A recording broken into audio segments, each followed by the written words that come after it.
अनंत कोटी ब्रह्मांड नायक अकारण कारण करुणा वर्णालय केले गुणनिधान रुक्मिणी प्राण संजीवन जगदादा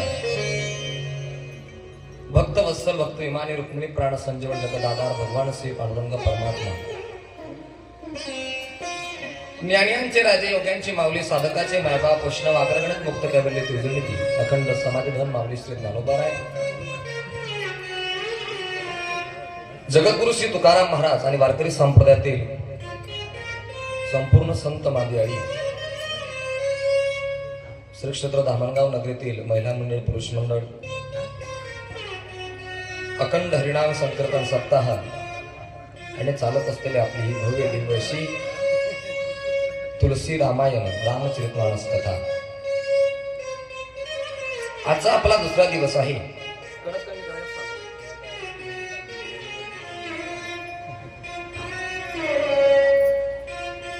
पहिल्या दिवशी आपण रामायणाचं महात्म्य ऐकलं, रामायण कसं निर्माण झालं हे आपण श्रवण केलं। कालचा आपला दुसरा दिवस। सगळ्यात पहिले कथा महादेवानं पार्वती आईला सांगितली आणि तिथून ही कथा कशा पद्धतीने आपल्यापर्यंत आली याचं वर्णन याचं कथन आपण श्रवण केलं। तिसरा दिवस आपला आज आहे। मर्यादा पुरुषोत्तम भगवान श्री रामचंद्र यांचा आपल्याला जन्म करायचा आहे। अतिशय सुंदर मनाला बोचणारी अविल स्वरूपाची ही रामकथा आपण सगळे या ठिकाणी श्रवण करत आहात।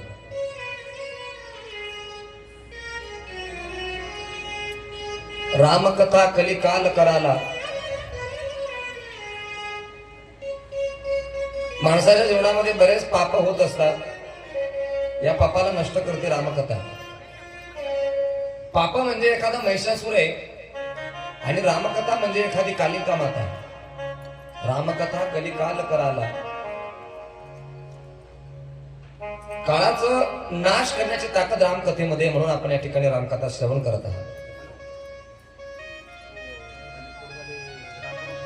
काल आपण महादेव पार्वती यांचा विवाह पाहिला। त्याच्यानंतर पार्वतीने महादेवाकडे अपेक्षा केली, महाराज मागचा जन्म मी त्या ठिकाणी घेतला होता, मी तुम्हाला प्रश्न विचारला, माझ्या मनामध्ये पाप निर्माण झालं आणि या जन्मामध्ये मी तुम्हाला त्या ठिकाणी जिज्ञासू वृत्तीने प्रश्न विचारला, मला रामकथा ऐकाविषयी वाटते। आणि महादेवानं ती रामकथा पार्वती मातेला सांगायला सुरुवात केली। तीच रामकथा आपण या ठिकाणी ऐकत आहोत। आजचा आपला तिसरा दिवस आहे। गोस्वामी महाराज सांगतात, ज्या ज्या वेळेला धर्माची हानी होते त्या त्या वेळेला देवाला अवतार घ्यावा लागतो। जब जब होई धर्म की हानी बाढई असुर अदम अभिमानी। ज्या ज्या वेळेला धर्तीवरती असुर वाढतात त्या त्या वेळेला आपण देवाला त्या ठिकाणी प्रतिज्ञा करायची असते आणि देव अवतार घेतो। रघुकुल रीत सदा चली आई। रामाचं वंशाचा आपण जर विचार केला तर सूर्यापासून चालत आलेली वंश परंपरा आणि सूर्यवंशामध्ये त्यांचा जन्म झाला असे मर्यादा पुरुषोत्तम भगवान श्री रामचंद्र।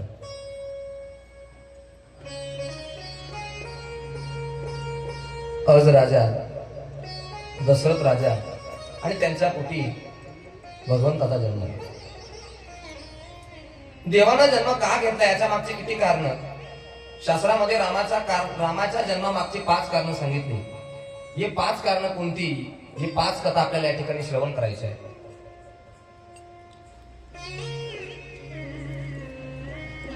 सगळ्या देवांना त्रास होऊ लागला, एवढे असुर वाढले, एवढे असुर वाढले।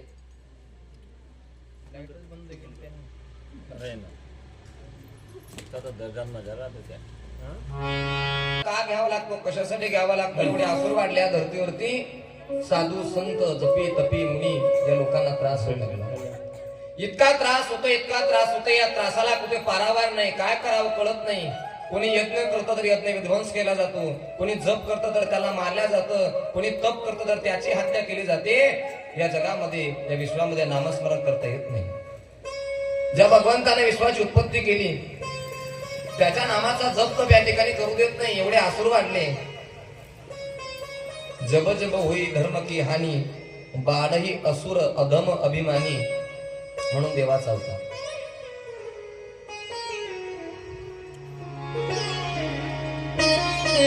सगळेच्या सगळे देवलोक त्या ठिकाणी त्रास करू लागले. काय करावं काही समजत नाही.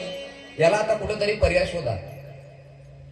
पर्याय शोधला आणि पर्याय शोधल्यानंतर सगळे एका ठिकाणी जमा झाले. म्हणे आता एक काम करू, आपण पृथ्वी मातेला सांगूया. पृथ्वी मातेने गाईचं रूप घेतलं. ब्रह्मदेवापाशी गेली, रडू लागली, वत्सरूपी पृथ्वी ब्रह्मापाशी जाय. काय करा काही समजत नाही. ब्रह्मदेवा, इतकं पाप या पृथ्वी तलावर वाढू लागलं. या पापाला कुठेतरी काहीतरी तुम्ही बांध घाला. साधू संतांचं जगणं अवघड झालं. ब्रह्मदेवाने सांगितलं, हे माझं काम नाही. तुम्ही भगवान विष्णूकडे जा आणि विष्णूला याच्याविषयी कल्पना द्या. सगळेच्या सगळे विष्णूकडे जातात आणि सांगितल्यानंतर सांगितलं, महाराज आपण आता अवतार घ्या. विष्णू म्हणे, मला काही तेवढंच काम आहे का अवतार घ्यावं तुमच्यासाठी, त्या असुरांना मारावं, मला दुसरं काम नाही का? म्हणजे देवा, आपण स्वतः सांगितलेलं आहे, परित्राणाय साधूनाम विनाशाय च दुष्कृता धर्म संस्थापनाताय संभवामि युगे युगे. भक्त रखे पाया पासे, भक्त रखे पाया पासे, भक्त रखे पाया पासे, भक्त रखे पाया पासे. दुर्जना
देवाला सांगण्यात आलं, देवा अवतार घ्या. देव म्हणू लागला, मला तेवढंच काम नाही, मला भरपूर काम असतात. अवतार घ्यावं, असुरांना मारावं, दानवांना मारावं.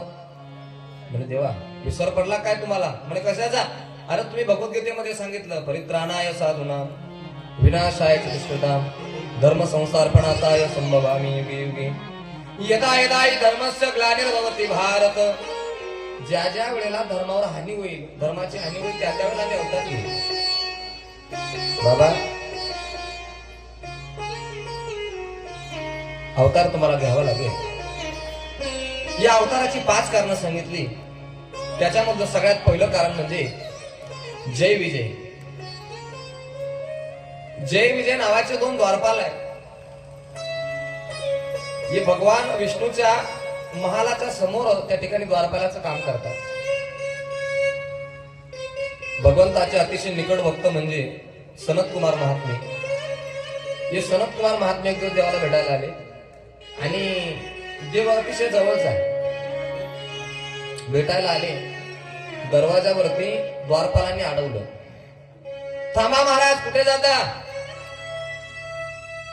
दंडवत केला. आम्हाला देवाला भेटायचंय. म्हणे जाऊ नका, आत एंट्री म्हणे, आत कोणाला जायला परवानगी नाही. अहो आम्ही देवाच्या निकट आहोत, आम्ही देवाच्या जवळचे. देवाला विचारा सनत कुमार महात्मा आल्या तसं. नाही नाही, आम्ही तुम्हाला जाऊ देणार नाही. बऱ्याच वेळा सांगितलं आणि बऱ्याच वेळा सांगून सुद्धा त्यांनी आज जाऊ दिलं नाही. सनत कुमार महात्म्यांना राग आला. रागाच्या भरामध्ये सनत कुमार महात्म्यांनी त्यांना श्राप दिला, राक्षस व्हाल. विष्णू पळत आले, महात्म्यांना दंडवत केला. महाराज, मीच त्यांना सांगितलं होतं कोणी आलं तरी त्यांना आत येऊ देऊ नये. आपण श्राप दिला, दिलेला श्राप आपण वापस घ्या, उशाप द्या.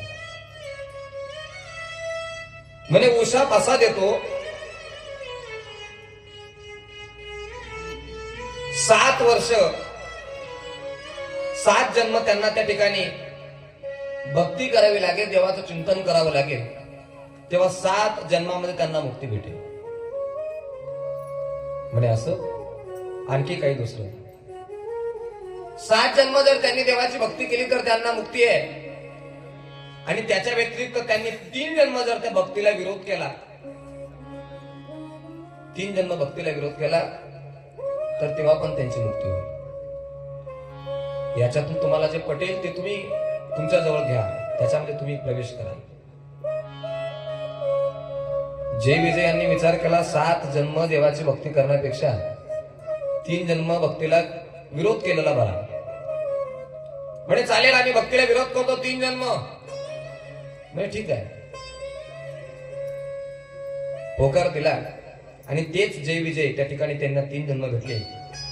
सगळ्यात पहिला जन्म त्यांचा झाला हिरण्याक्ष आणि हिरण्यकश्यप. दुसरा जन्म त्यांचा झाला रावण आणि कुंभकर्ण. आणि तिसरा जन्म झाला वक्रदंत आणि शिशुपाळ. मग याच्यामध्ये ही कथा कशासाठी? 2 नंबरचा जो जन्म आहे रावण आणि कुंभकर्ण, या रावणाला आणि कुंभकर्णाला मारण्यासाठी भगवंताचा जन्म हे पहिलं कारण. दुसऱ्या कालात सांगितलं, अतिशय मातलेला दैत्य आहे जालिंदर नावाचा. काय नाव? जालिंदर. हा जालिंदर इतका त्या ठिकाणी शक्तिमान आहे, इतकी याच्यामध्ये ताकद आहे की त्याला कोणी बात करू शकत नाही. पण हा एवढा अमर का? याच्यामध्ये एवढी ताकद का? याच्यामध्ये सगळ्यात मोठं कारण असं आहे,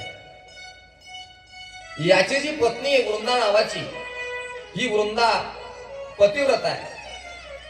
आणि पतिव्रता स्त्रीचा अधिकार खूप मोठा असतो. तो का म्हणे, पतिव्रता तिची देवावरी सत्ता, खूप मोठा अधिकार.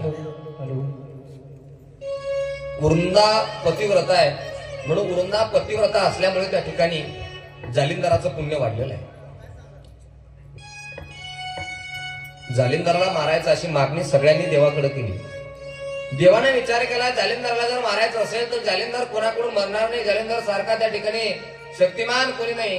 जालिंदर ताकद जालिंदरामध्ये खूप आहे. याला हरवणं, याला मारणं सोपं नाही. करावं काय? विचार केला, अरे ज्या दिवशी जालिंदराची पत्नी वृंदा, या वृंदेच्या सतीत्वावर आपण ज्या दिवशी बाध आणू त्या दिवशी जालिंदराचा मृत्यू निश्चित आहे. मग काय करावं लागेल? म्हणजे एक काम करा, तुम्ही ना युद्धाची तयारी करा. आणि युद्धाची तयारी करून त्या ठिकाणी युद्धामध्ये आपण सगळेच्या सगळे जाऊ.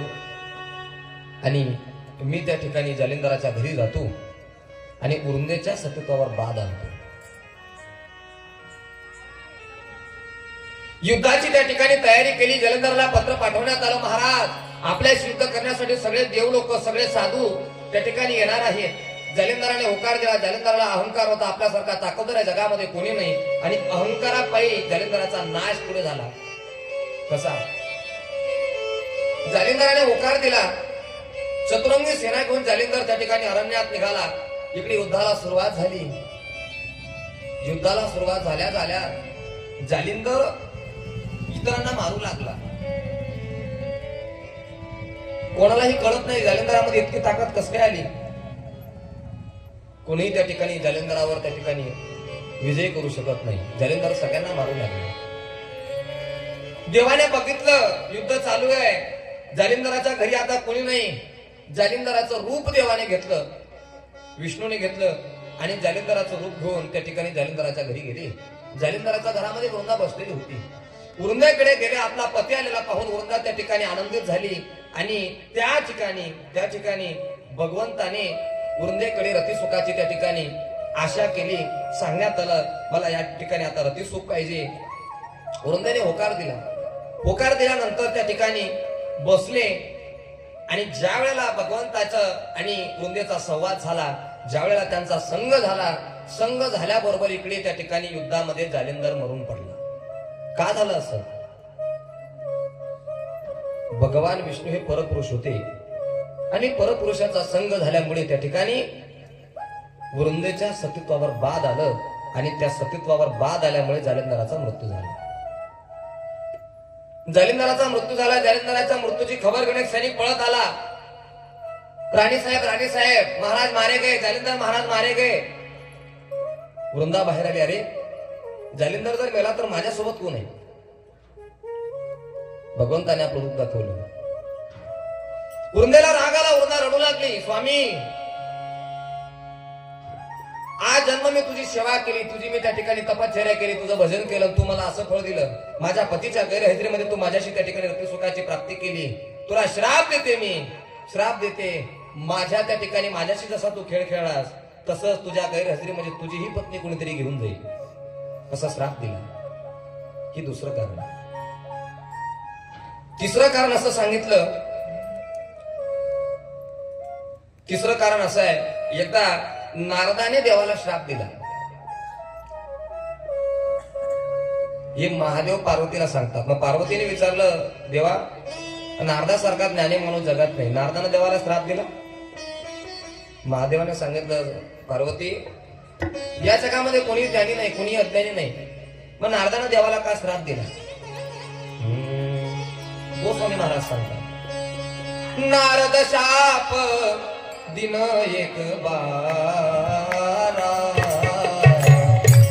नारद शाप दिन एक बारा, कलपती कचे लगी अवतारा, कलपती कचे लगी अवतारा. राम सिया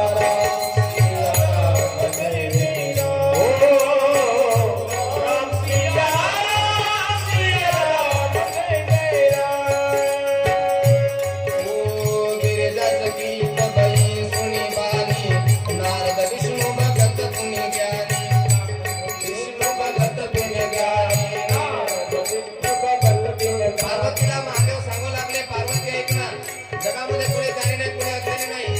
महादेव सांगतात, नारदाने एक वेळा श्राप दिला, नारद शाप तुम्ही तुम्हाला. काय झालं?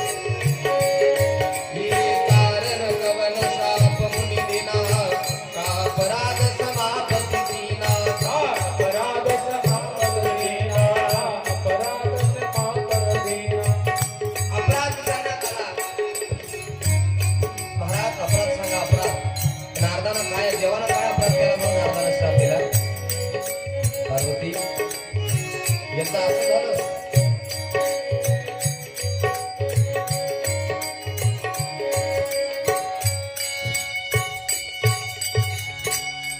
एकदा नारद एक भजन करत निघालेले होते. कसे निघाले होते नारद?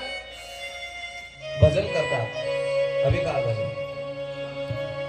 नारायण श्रीमन्नारायण श्रीमन्नारायण नारायण नारायण नारायण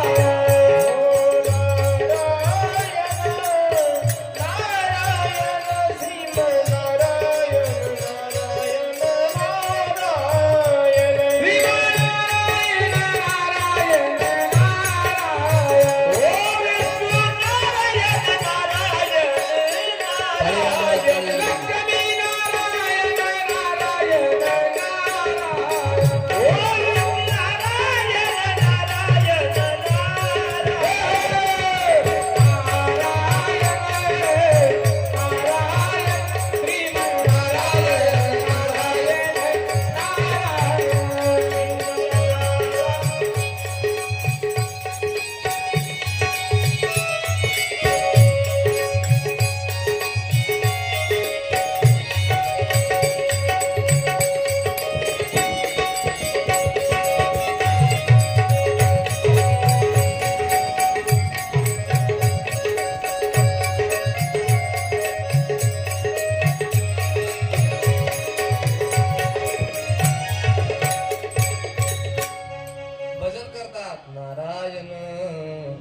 नारायण श्रीमद नारायण नारायण नारायण. भजन करत करत करत करत हिमालयामध्ये गेले. बराच वर्ष भजन केलं, तपश्चर्या केली, तप केलं महाराज. मग इथे काय झालं? अधिकार वाढला, अधिकार. सगळ्यांना चिंता झाली. आता नारदाचा अधिकार वाढून जाईल, पुण्य वाढले नारदाचं. नारदाला एखादं पद भेटून जाईल तर आपल्याला अवघड होईल. म्हणे मग काय करा? नारदाची समाधी भंग करा. समाधी भंग करण्यासाठी कामाला पाठवलं. कामाला पाठवण्यात आलं. कामाने त्या ठिकाणी प्रभाव दाखवला, पण काम हरला.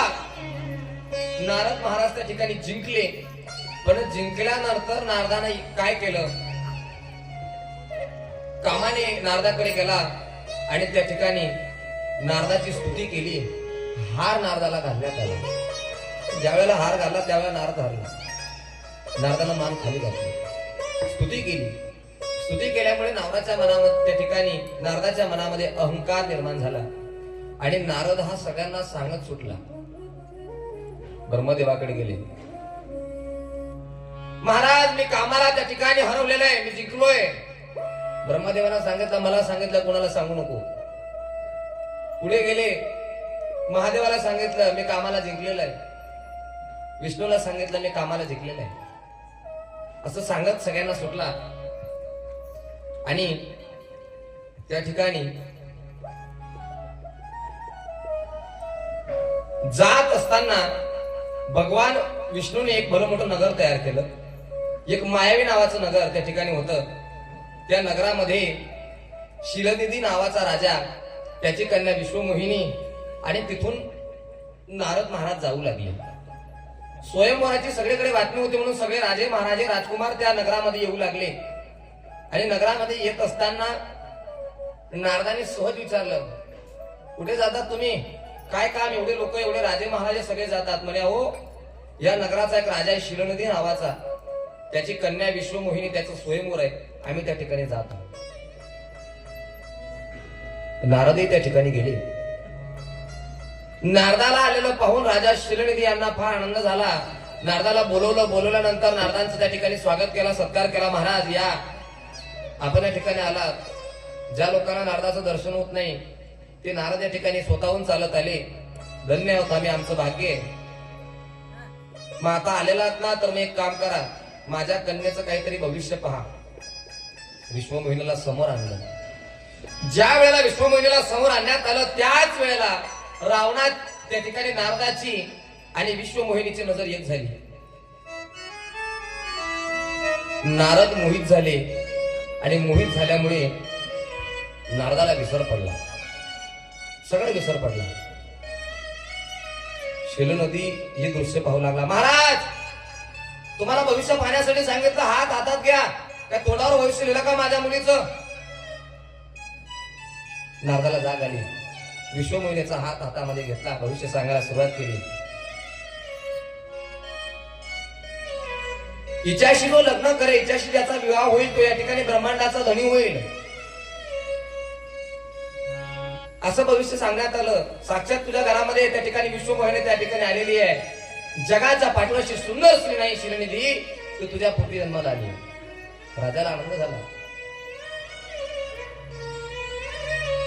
नारदाच्या मनामध्ये छलबिचल चालू होतं. नारदाने ज्या वेळेला विश्वमोहिनीला पाहिलं त्याच वेळेला नारदाच्या मनामध्ये मोह निर्माण झाला.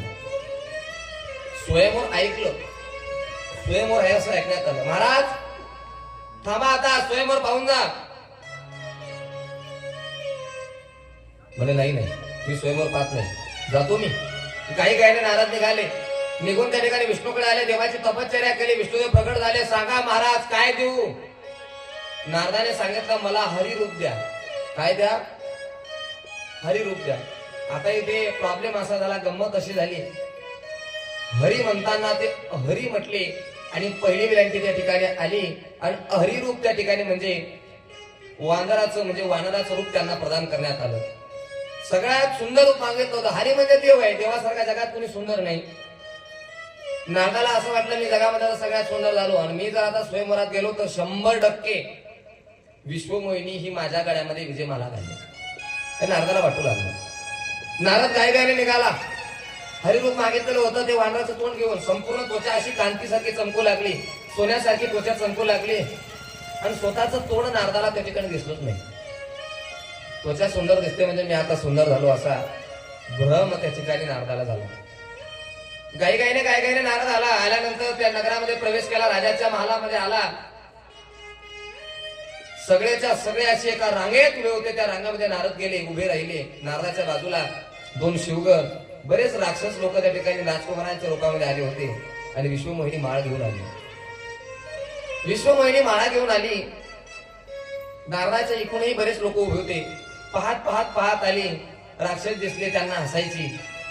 कोणी कसं हसून पुढे निघून जायची. कोणी काळ्या रंगाचं, कोणी गोऱ्या रंगाचं.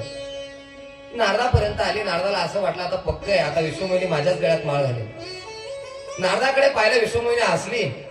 नारदाला असं वाटलं मला हिला मी आवडलो असेल म्हणून ही माझ्याकडे पाहून हसली, पण ते चुकीचं आहे. त्या नारदाच्या तोंडाला पाहून त्या ठिकाणी विश्वमोहिनी हसली, पुढे निघून गेली. आणि निघाल्यानंतर नारदाने आपल्या 2 जवळच्या शिवगुण होते त्या ठिकाणी, त्यांना विचारलं, अरे ते विश्वमोहिनी पुढे निघून गेली. बाबा थांबा ना बाबा, तुमच्याकडे देणार आहे, ते पाहते फक्त कोण आवडतो कोण नाही. म्हणजे असं बरं ठीक आहे. नारदाला तेवढा धीर भेटला. विश्वमोहिनी नारदाच्या पुढे गेली. चालत शेवट विष्णू भगवान त्या ठिकाणी रूप घेऊन उभे होते. विश्वमोहिनीला त्या ठिकाणी देव आवडला आणि आवडल्या विश्वमोहिनीने भगवंताच्या गळ्यामध्ये माळ घातली. नारदाने बघितलं, नारदाला राग आला. अरे कोण आहे? माहित पडलं हा देव आहे. सगळे लोक त्या ठिकाणी नारदाला हसू लागले. नारदाने विचार केला, देवाने माझ्यासोबत घात केला, देवाने माझ्यासोबत चुकीचा निर्णय केला. देवाला मी सगळ्यात सुंदर रूप मागितलं. देवा तुला असं करायचं होतं, मला का असं रूप दिलं? आपल्या सोबतचे 2 शिवगुण होते, यांनी सांगितलं, महाराज सगळे तुम्हाला का असतात माहितीये? म्हणे का असतात? म्हणे आपण जरा स्वतःचा चेहरा पहा. म्हणे मला नका शिकू, मला शिकवतात का? राम त्या ठिकाणी नारदाला राग आला. म्हणे महाराज तुम्ही खरंच एकदा स्वतःचा चेहरा पहा. मग माघारी जाऊ लागले. जात असताना वाटेमध्ये एक तळ लागलं आणि त्या तळ्याच्या पाण्यामध्ये नारदाने आपला चेहरा बघितला तर त्यांना एक वानराचं रूप दिसलं. राग आला आणि नेमके थोडे पुढे आले आणि त्याच ठिकाणी त्या ठिकाणी भगवान विष्णू ते रथामध्ये चालले होते. आपल्या 2ही पत्नी समवेत विश्वमोहिनी आणि लक्ष्मी. त्या ठिकाणी देव उतरल्यानंतर नारदाकडे आले. नारदाला माफी मागू लागले, नारद माफ करा. नारदा त्या ठिकाणी अपवित्र देवाला बोलू लागला, देवा तू माझ्यासोबत घात केला, माझ्यासोबत तू चुकीचा निर्णय केला, तुला नाही करत होतं मला सांगायला ते पाहिजे होतं. देवा तू का असं केलं? श्राप दिला. देवा मला तू हसलास ना मला तुझी पत्नी कोणीतरी त्या ठिकाणी घेऊन जाणार आणि ज्या वेळेला तुझी पत्नी कोणीतरी घेऊन जाईल तिचं अपहरण करेल. मला तू माकडाचं रूप दिलं, मला तू वानराचं रूप दिलं. हेच माकड हेच वानर तुला त्या ठिकाणी मदत करतील. हे झालं त्या ठिकाणी 3रं कारण. 4थं कारण असं झालं, स्वयंभू मनु आणि शत्रुपा राणी यांनी खडतर तपश्चर्या केली. देव प्रसन्न झाले. थोडक्यात आपण आता जन्मापर्यंत पोहोचूया. तपश्चर्या केली, देव प्रसन्न झाले. देवानं सांगितलं मागा तुम्हाला काय मागायचं. स्वयंभू मनु आणि शत्रुपा यांनी मागितलं आम्हाला पुढच्या जन्मामध्ये आम्हाला पती पत्नी व्हायचं. आणि बस एवढंच, आणखी काही मागा. म्हणजे आणखी असं मागायचं आम्हाला तुमच्या देवासारखा मुलगा आम्हाला जन्म व्हावा अशी आमची इच्छा आहे. म्हणजे देवासारखा काय जन्म होईल, मीच तुमच्या घरी जन्म घेईल. म्हणून तेच स्वयंभू मनु आणि शत्रुपा राणी हे पुढच्या जन्मामध्ये दशरथ आणि कौशल्या माता झाले आणि त्यांच्या पोटी देवाने जन्म घेतला. स्वयंभू मनु अरुसतरूपा जिनती भय नरसृष्टी अनुपा. हे झालं 4थं कारण. 5वं कारण आहे, कैकेय नावाचा देश आहे. राजा सत्यकेतू, याला 2 मुलं प्रताप भानू आणि हरिमर्दन आणि त्या राज्याचा प्रधान आहे धर्मरुची. या सत्यकेतू नावाच्या राजानं आपला मोठा मुलगा प्रताप भानू याच्या हातामध्ये राज्य दिलं आणि या प्रताप भानूने आपल्या नावासारखा प्रताप केला. सगळ्या राजांना जिंकून घेतलं. जिंकून घेतल्यानंतर सगळे राजे दुःखी झाले. काही राजे राज्य सोडून जंगलात चालले गेले, काही राजे झोपडी बांधून राहू लागले, काही राजांनी राज्याचा त्याग केला, काहींनी संसाराचा सगळा त्याग केला. कोणी ऋषी झाले, कोणी जपी झाले, कोणी तपी झाले. आणि या ठिकाणी एकदा हा प्रताप भानू शिकारीसाठी वनामध्ये गेला. वाट चुकला. सैन्य एका बाजूला झालं, प्रताप भानू एका बाजूला झाला आणि त्या ठिकाणी मात्र त्या ठिकाणी मात्र एक कालकेतू नावाचा राक्षस डुकराच्या वेशामध्ये आला. त्याला मारण्यासाठी राजा घोड्यावर स्वार मागे पुढे त्या ठिकाणी वाट चुकला. राजाला जंगलामध्ये कपट मुनी त्या ठिकाणी आश्रम लागलं. त्या कपट मुनींच्या आश्रमामध्ये राजा गेला. ते कपट मुनी दुसरे तिसरे कोणी नाही, ज्या प्रताप भानूने बऱ्याच राजांना हरवलं होतं त्या हरलेल्या राजांपैकी एक राजा हा प्रताप भानू त्या ठिकाणी कपट मुनी होता. हरलेला राजा कपट मुनी. हरल्यानंतर यांनी त्या ठिकाणी तपश्चर्या केली. यांना कपट मुनी असं नाव पडलं. ओ तुम कस बन फिरवू अकेले, सुंदर जुबा जीव परहेले, चक्रवर्ती के लक्षण तोरे, देखत दया लागी अति मोरे.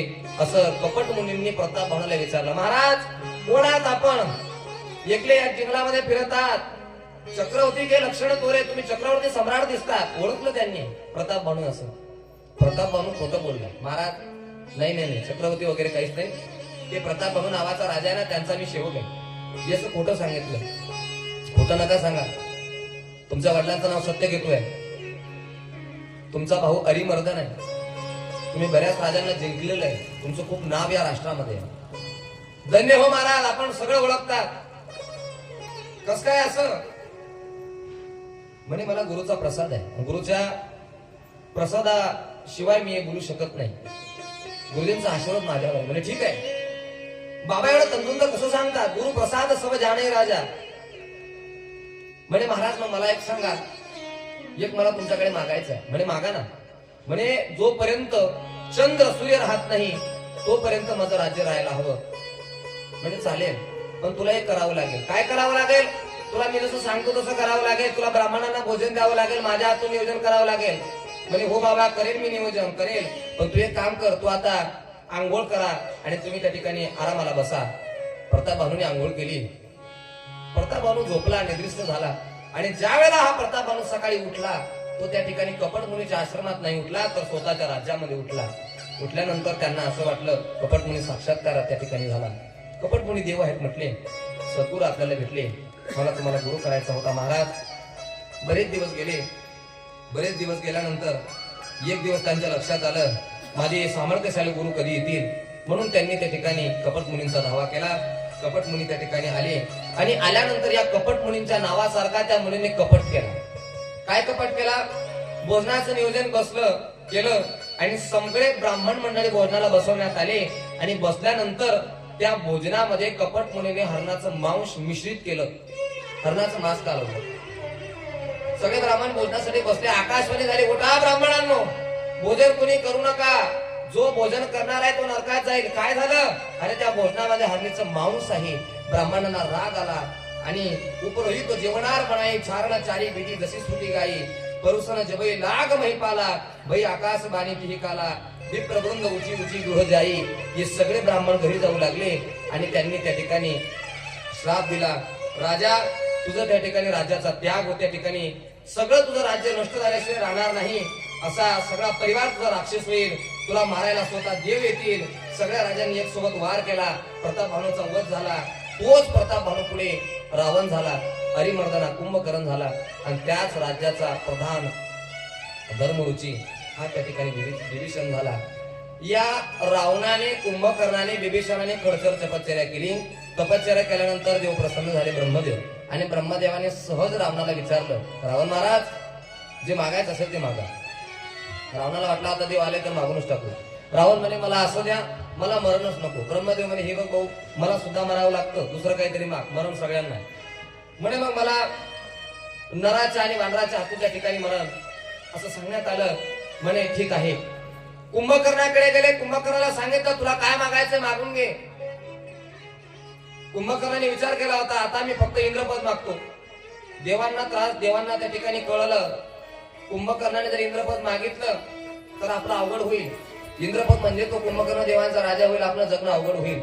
म्हणून सगळ्या देवांनी सरस्वती मातेची त्या ठिकाणी साधना केली. या कुंदेंदू तुषारहार धवला, या शुभ्र वस्त्रारुता, वीणा वरदंड मंडित करा, या श्वेत पद्मासना, या ब्रह्माच्युत शंकरा प्रभूती देवी सदा वंदिता, सामा पार्थ भगवती सरस्वती निशेष झाल्या पहाड.